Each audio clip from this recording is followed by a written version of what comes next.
दोस्तों नमस्कार। आज है श्री जन्माष्टमी और आज हम मना रहे हैं सारे सनातन धर्मलंबी हिंदू भक्त जो हैं भगवान श्री कृष्ण की पूजा अर्चना में पूरा विश्व भाव विभोर है, क्योंकि श्री कृष्ण को श्री शील प्रभुपाद जी ने पूरे वर्ल्ड तक पहुंचा दिया है और वो ऐसे भी अक्षय ब्रह्मांड के स्वामी हैं।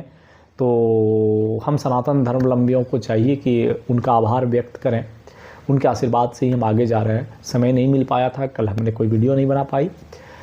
तो श्री कृष्ण ही एक ऐसा देव है जो हर एक स्वरूप में है, यानी हर माँ अपने बच्चों में श्री कृष्ण को देखना पसंद करती है, हर प्रेमिका अपने प्रियतम में श्री कृष्ण को देखना पसंद करता है, हर राजनीतिज्ञ अपने आप में श्री कृष्ण को देखना पसंद करता है।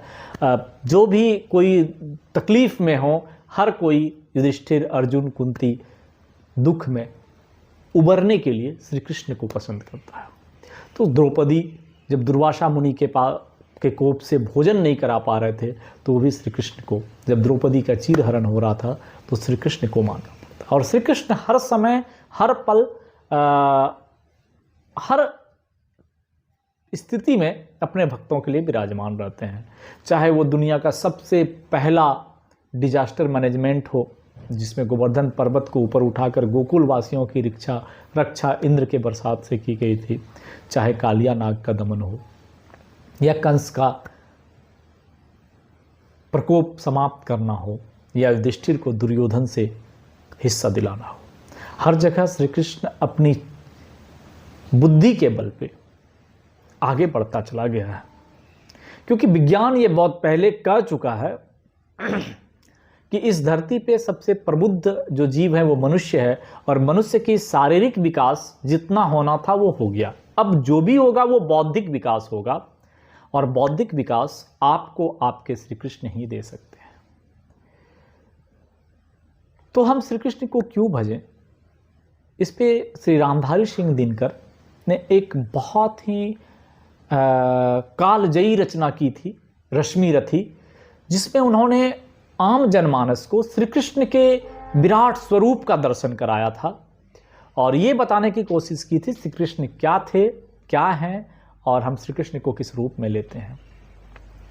जब पांडव वनवास में थे, क्योंकि कहा जाता है कि संघर्ष में आदमी बलिष्ठ होता है, मजबूत होता है, तो जब पांडव वनवास में थे और उसके बाद जब हस्तिनापुर आए, उन्हें हस्तिनापुर में कौरवों की राजधानी में अपना हिस्सा चाहिए था। हर भाई बांधवों में होता है और वो ना मिला। श्री कृष्ण मैत्री के रूप में दूत बनकर गए थे और दुर्योधन ने उनका अपमान किया था। तो अपने विराट स्वरूप का दर्शन श्री रामधारी सिंह दिनकर जी के लेखनी के अनुसार मैं यहाँ पे आपको कहना चाहूँगा कि वर्षों तक वन में घूम घूम बाधा विघ्नों को चूम चूम सह धूप घाप पानी पत्थर पांडव आए कुछ और निखर सौभाग्य न सब दिन सोता है देखें आगे क्या होता है।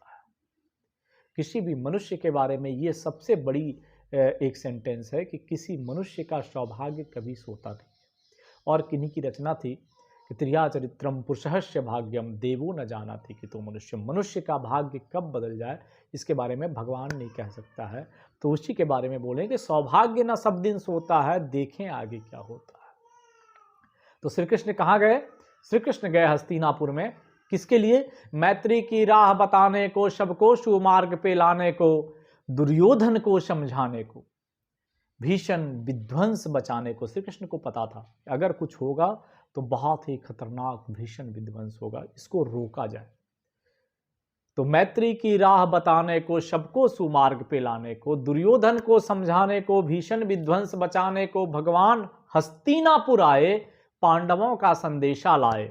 क्या संदेशा लेके आए? दुर्योधन दो न्याय अगर तो आधा दो, पर इसमें भी यदि बाधा हो तो दे दो केवल 5 ग्राम। रखो अपनी धरती तमाम, हम वहीं खुशी से खाएंगे, परिजन पर असी ना उठाएंगे। परंतु होती क्या है कि जब आपकी कुबुद्धि हो जाती है, कुमार्ग पे आते हैं, आपका नाश का समय आता है, तो आप सबसे तुच्छ से तुच्छ वस्तुएं भी सही जगह पे नहीं दे सकते हैं। दुर्योधन की भी वही स्थिति थी। दुर्योधन वह भी दे न सका, दुर्योधन वह भी दे न सका, आशीष समाज की ले न सका, उल्टे हरि को बांधने चला, जो था असाध्य साधने चला। तो उस पर श्री दिनकर जी कहते हैं कि एक तो वो 5 ग्राम मांगने गए थे, हिस्से का एक सुई की नोक के बराबर हिस्सा, जो उनका जन्मीन आधे आधे का हिस्सा था, सुई की नोक का हिस्सा, परंतु दुर्योधन वो भी नहीं दे सका और उल्टा भगवान को ही धमकी देने चला कि तुम दूत बन के आए हो, बांध के यही रखेंगे। तो लिखते हैं दिनकर जी कि जब नाश मनुज पर छाता है, पहले विवेक मर जाता है। आज के मनुष्यों में भी यही स्थिति है, जब आपकी दुख के दिन आएंगे, तकलीफ के समय है, तो आपकी विवेक पहले खत्म हो जाएगी। लेकिन ठहरे कृष्ण भगवान, श्री कृष्ण किनसे डरने वाले? उनके अंदर में कुछ हिम्मत थी, तब तो वो दुर्योधन के सभा में पहुंचे थे, अकेले गए थे, ऐसा भी नहीं कि बहुत बड़ी सेना लेके गए थे, डराने धमकाने गए थे। तो श्री कृष्ण सोचे, क्योंकि समझाने की 3 नीति है, साम दाम और दंड। समझाने की नीति काम नहीं आ रही थी, दाम लोभ देने की नीति काम नहीं आ रही थी, तो श्री कृष्ण ने उन्हें विराट स्वरूप से अवगत कराया। हरि ने भीषण हुंकार किया, अपना स्वरूप विस्तार किया, डगमग डगमग दिग्गज डोले, भगवान कुपित होकर बोले, जंजीर बढ़ाकर साध मुझे, हाँ हाँ दुर्योधन बांध मुझे। यह देख गगन मुझ में लय है, यह देख पवन मुझ में लय है, मुझ में विलीन झंकार सकल, मुझ में लय है संसार सकल, अमृतत्व फूलता है मुझ में, संसार झूलता है मुझ में, उदयांचल मेरा दीप्त भाल, भूमंडल वक्ष स्थल विशाल, भुज परिधि बंद को घेरे हैं, मैनाक मारु पिग मेरे है, दीप्ते जो ग्रह नक्षत्र निकर, सब हैं मेरे मुख के अंदर। कहा जाता है बचपन में जब एक दिन माँ यशोदा ने लाडला श्री कृष्ण को डांटा कि श्री कृष्ण तुमने मिट्टी खाया है, तुम मुंह दिखाओ, मुंह दिखा अपना। तुमने बोला नहीं माँ मैंने कहा, नहीं तुमने खाया, मुंह दिखा। और श्री कृष्ण ने जब अपना मुंह खोला था तो माँ यशोदा विस्मित हो गई थी कि जितने ब्रह्मांड में तारे सितारे ग्रह नक्षत्र सूर्य चंद्र पवन जो भी थे, सब उस मुख के अंदर थे। तो श्री कृष्ण ने अपना स्वरूप का दर्शन कराया कि उदयांचल मेरा दीप्त भाल, भूमंडल वक्ष स्थल विशाल, भुज परिधि बंद को घेरे हैं, मैनाक मेरु पग मेरे हैं, दीप्ते जो ग्रह नक्षत्र निकर, सब है मेरे मुख के अंदर। दृश्य हो तो दृश्य आकंठ देख, अगर दुर्योधन तुमको आंख है तो तू देख, मैं तुझे दिखा रहा हूं कि दृग्ग हो तो दृश्य आकंठ देख, मुझ में सारा ब्रह्मांड देख, चर अचर जीव जग क्षर अक्षर, नश्वर सनुष्य शरीर, नश्वर मनुष्य सुर जाति अमर, सतकोटि सूर्य सतकोटि चंद्र, सतकोटि सरित सर सिंधु मंद्र, सतकोटि विष्णु ब्रह्मा महेश, सतकोटि विष्णु जलपति धनेश, सतकोटि रुद्र सतकोटि काल, सतकोटि दंडधर लोकपाल, जंजीर बढ़ाकर साध इन्हें, हाँ हाँ दुर्योधन बांध इन्हें। अगर तुम्हारे पास जंजीर है, इतनी बड़ी रस्सी है कि तू इतने बड़े को बांध सकता है, तो ले दुर्योधन मैं खड़ा हूं, बांध। भूलोक अतल पाताल देख, गत और अनागत काल देख, यह देख जगत का आदि सृजन, यह देख महाभारत का रन, मृतकों से पटी हुई भू है पहचान, इसमें कहां तू है। दुर्योधन को पहले ही आगाह करा दिया। तू देखना चाहता है कि इसका प्रतिफल क्या होगा, ये महाभारत देख, ये युद्ध देख, और ये देख सब मरे पड़े हैं, इसमें तुम कहां है, यानी तुम जीवित बचने वाला नहीं है। युद्ध अगर करोगे तो उसका परिणाम क्या होगा, ये तुम अभी देख और अपने आप को पहचान के तू कहां है। अंबर में कुंतल जाल देख, पद के नीचे पाताल देख, मुट्ठी में तीनों काल देख, मेरा स्वरूप विकराल देख, सब जन्म मुझी से पाता है और फिर लौट कर मुझ में आता है। तुम जो ये देख रहे हो ना दुनिया का अखंड, ये सब मेरे से ही प्राप्त हुआ है और सब मेरे में ही लौट के आएगा।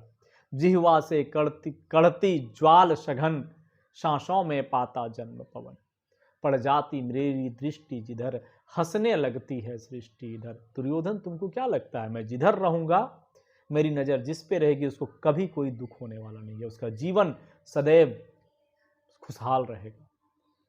पड़ जाती मेरी दृष्टि जिधर, हंसने लगती है सृष्टि उधर, मैं जब भी मूंदता हूं लोचन, छा जाता है चारों ओर मरण, बांधने मुझे तो आया है, जंजीर बड़ी क्या लाया है।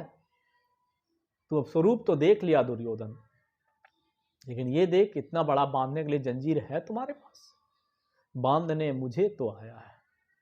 जंजीर बड़ी क्या लाया है, यदि मुझे बांधना चाहे मन पहले, तो बांध अनंत गगन, सूने को साध ना सकता है, वह मुझे बांध कब सकता है। हित वचन नहीं तूने माना। दुर्योधन मैं दूत बनकर तुम्हें समझाने आया था, तुम्हारी हित की बात करने आया था, लेकिन हित वचन नहीं तूने माना, मैत्री का मूल्य ना पहचाना। तो ले मैं भी अब जाता हूं, लेकिन जाने के पहले अंतिम संकल्प सुनाता हूं। याचना नहीं अब रण होगा, जीवन जय या कि मरण होगा। मैं तो चला, अब तू लड़ना अपने भाइयों से, जिसमें टकराएंगे नक्षत्र निकर।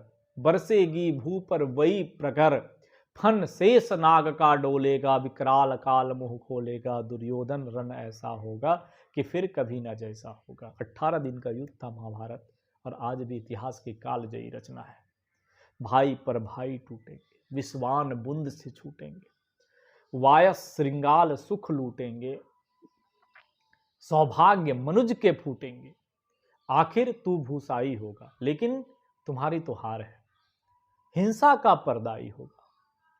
थी सभा सन्न सब लोग डरे, चुप थे या बेहोश पड़े। जब श्री कृष्ण ने अपनी ऐसी हुंकार सुनाई तो उस सभा में शकुनी, दुर्योधन, जयद्रथ, दुशासन, वीर, बड़े बड़े महारथी, धृतराष्ट्र, विदुर सब थे, सब सन्न थे। सबने ऐसा विकराल रूप, डर से भयभीत थे। पता नहीं चल रहा था कि वो चुप है या बेहोश हो गया है, मूर्छा हो गई है। लेकिन दो आदमी, क्योंकि उनके अंदर में देवत्व का वास था, एक धृतराष्ट्र और दूसरा विदुर, व्यास पुत्र थे, शांतनु, तो इन्हें दिव्य दृष्टि थी। तो केवल दो नरनाग आते थे, धृतराष्ट्र विदुर सुख पाते थे। कर जोड़ी खड़े प्रमुदित निर्भय दोनों पुकारते थे, जय जय श्री कृष्ण, जय जय श्री कृष्ण, जय जय। तो श्री कृष्ण का ये रूप, ये स्वरूप, ये गुण, ये दुनिया, ये हमारे आपके लिए उतनी ही सही है, चाहे हमारा बाल रूप हो, विद्यार्थी रूप हो, कर्मयोगी हो, या गृहस्थ हो या संन्यास हो। श्री कृष्ण सबके लिए कुछ न कुछ अपने तरफ से इस कली काल में ऐसा देखे गए हैं कि वो सदैव पूजनीय थे, हैं और रहेंगे। उनके आदर्शों पे चलकर हम सब भी कुछ समाज में एक ऐसी लकीर खींच पाएंगे कि आने वाली पीढ़ी फिर हमारी अनुकरण करने के लिए थोड़ी बहुत आसान्वित रहेंगे। और फिर मैं जो कहता हूं कि जियो ऐसा कि दुनिया जीना चाहे तुम्हारे जैसा। अगर जीवन में जीते हो तो ऐसा जियो कि लोग तुम्हें अनुकरण करना चाहे। जय श्री कृष्ण। जन्माष्टमी की आप सबों को बहुत बहुत शुभकामनाएं, बहुत बहुत आभार।